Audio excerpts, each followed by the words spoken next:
For this lesson, go ahead and just create a brand new document. That's all. Choose anything you want to.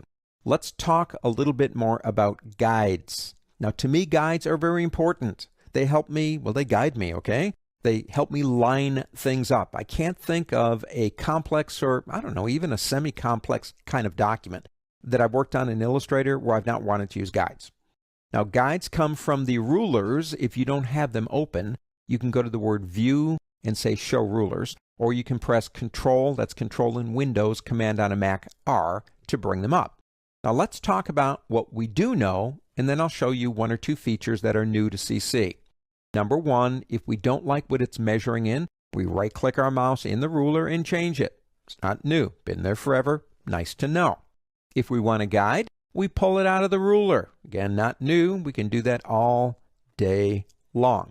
If we want a guide to conform to a tick mark on the ruler bar, we hold the Shift key when we're dragging, and it forces it to just those tick marks. Again, that's not new, but it's nice to know that you've got that.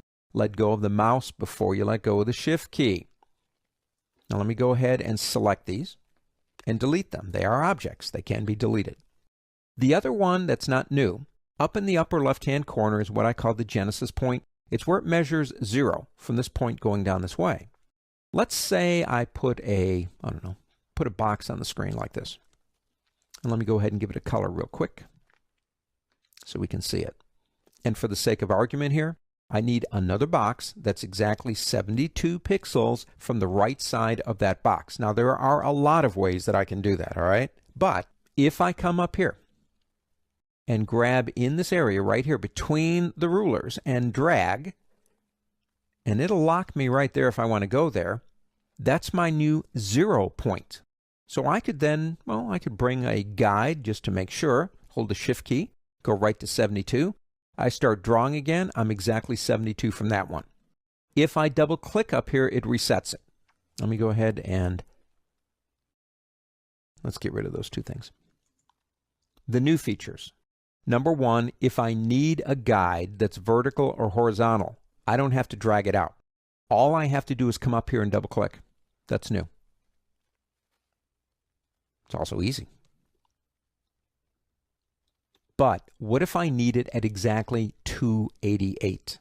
Well, I can try to get there if I want to. I know I can move it if I don't correctly position it. But if you hold the Shift key down before you double click, it will put it toward the closest tick mark on the ruler. So just get close, you're going to be okay. Let me go ahead and select and delete these one more time. One more feature. If we go back up to this point right here between the rulers, the 0 point, and hold the Control key in Windows, Command key on a Mac down before we drag. And it looks about the same, but watch what happens. I've dragged down two guides exactly where I wanted them. If I do that again, Control key on Windows, Command key on a Mac, I could begin placing guides on the screen in a very quick way. Guides to me are indispensable. They really do help us do things in this program. And with these two new features, they just became more valuable.